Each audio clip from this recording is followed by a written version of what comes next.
attraction for me is such a delicate thing. It is unconscious. Mm-hmm. And we often think of attractiveness as maybe, this body part on the person is a certain shape or their face looks like this. But the older I've gotten and the more I look back on my life, the more I've come to believe that there's almost like 1,000 tiny little micro expressions or something in the air which makes us attracted to someone else. And so when we're giving people advice on how to be attractive, I wonder if most of the advice is pretty futile because it's deeper than that.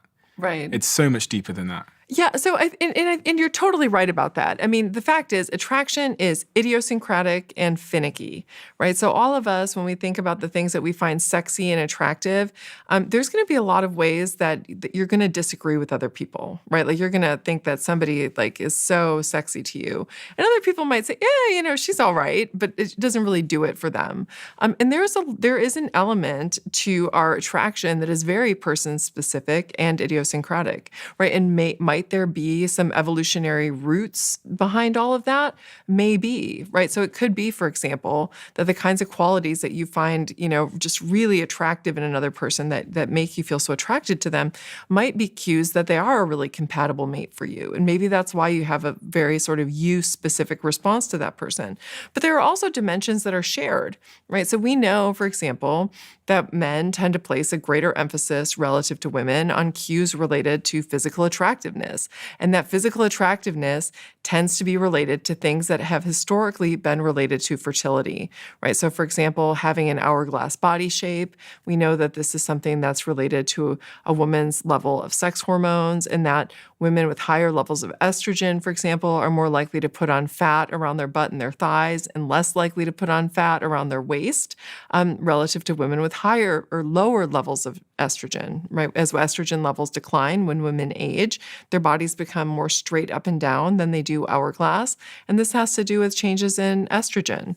And so we know that that's something that men generally desire to a greater extent than women, right? We also know that men tend to place a greater emphasis on cues related to youthfulness, right? So the cues that are related to maturity in a face, that's something that women tend to have a heightened preference for. So if somebody has sort of an older face, they tend to be seen as more attractive. Like 50-year-old George Clooney seems more attractive. Most women think that looks more attractive than, 25-year-old George Clooney. And we see that because our brains have inherited this tendency to find cues related to wisdom and status and resource acquisition, all of which come with greater age.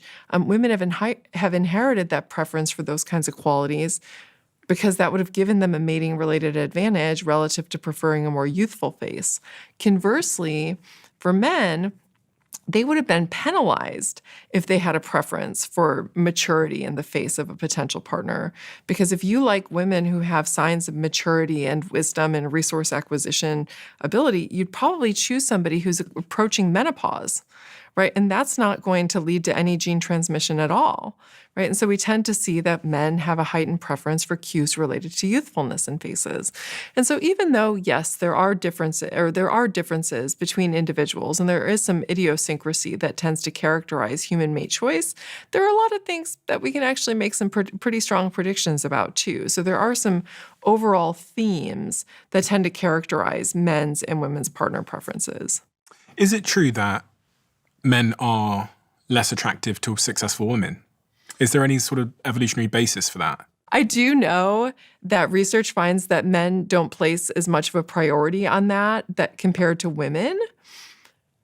But I don't know that they penalize them exactly, right? If you show a man a photograph of a woman who's dressed like a CEO and she's gorgeous, and you show a man a picture of a woman who's dressed like a Burger King service, person, and she's drop dead gorgeous, men are going to find her similarly attractive in both conditions. It doesn't matter. Woman could be doing, it doesn't matter what the woman is doing. And there's been research that shows this.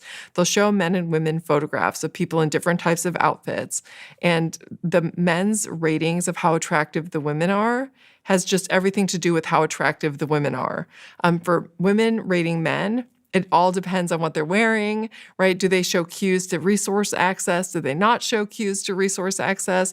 And women tend to modulate how physically attractive they find men based on whether or not they have these cues related to provisioning ability.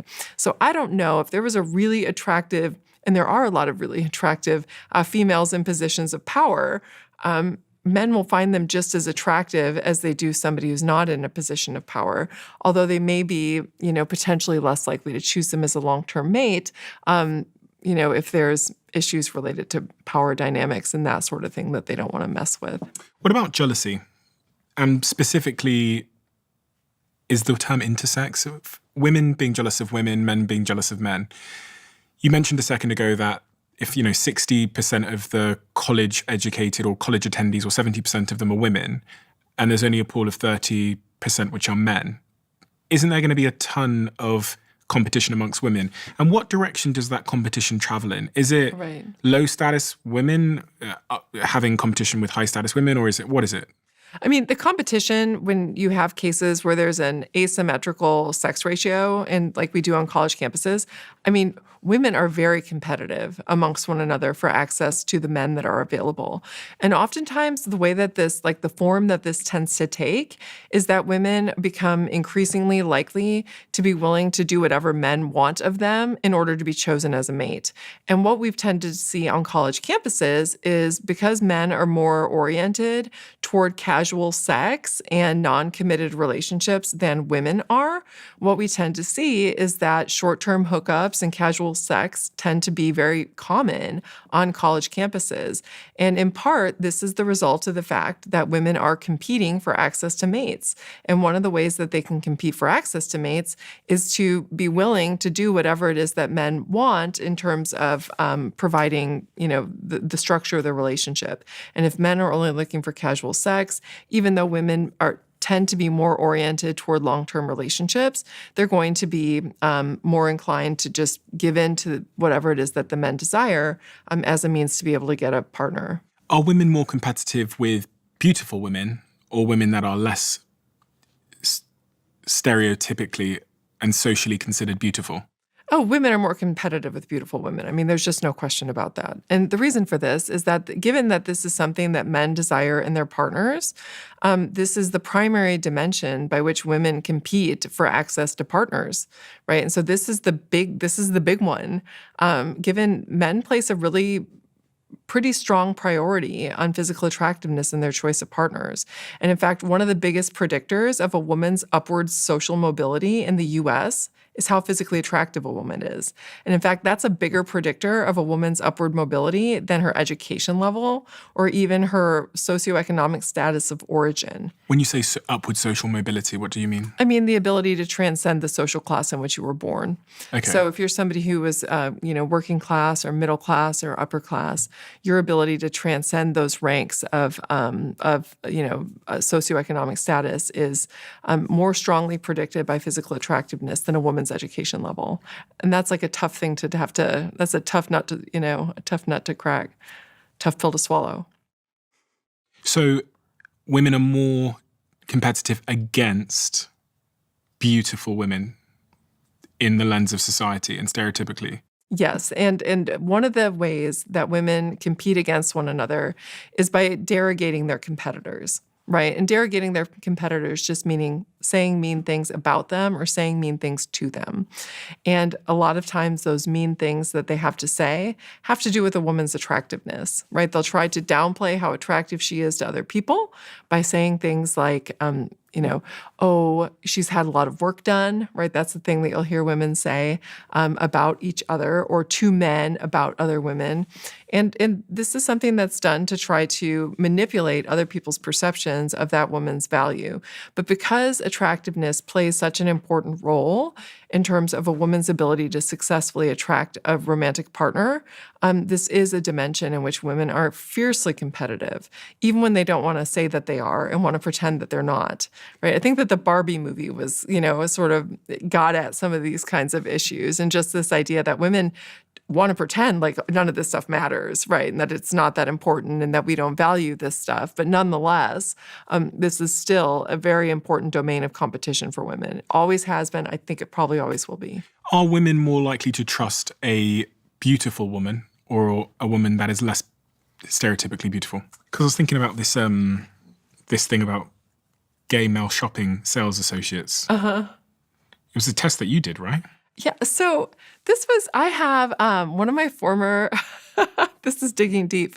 So one of my former students who was really into, and so he's a gay man, and just to set the stage for all of this, he became really interested in the friendship that tends to form between gay men and straight women, which is actually, this is something that happens everywhere. So having like the gay man and the straight woman friendship is something that's not just, something that we see in Europe and the US. It is sort of cross-culturally ubiquitous. And he was trying to understand this relationship. And one of the things that he noted in his research is that the people who tend to form friendships most frequently with gay men are beautiful women. It's like attractive women who are more competitive and potentially may perceive more competition on the part of other women.